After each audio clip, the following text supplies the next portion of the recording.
अनपढ़ के तू तो लागे एजेंसी रह तू पढ़ल होते आशा में वैकेंसी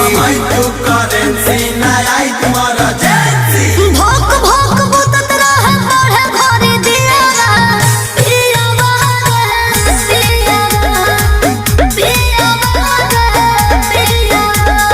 तो गलती भइल तो से शादी करके कहा पैनी ई का कोइनी बेची कापी किताब भोजा खा गइली राजा नहीं हर में ए राजा नहीं हर में कोनो चाबा गइली राजा नहीं हर में कोनो चाबा गइली। बाप रे बाप लागत कि अब हम डिप्रेशन में चल जाए।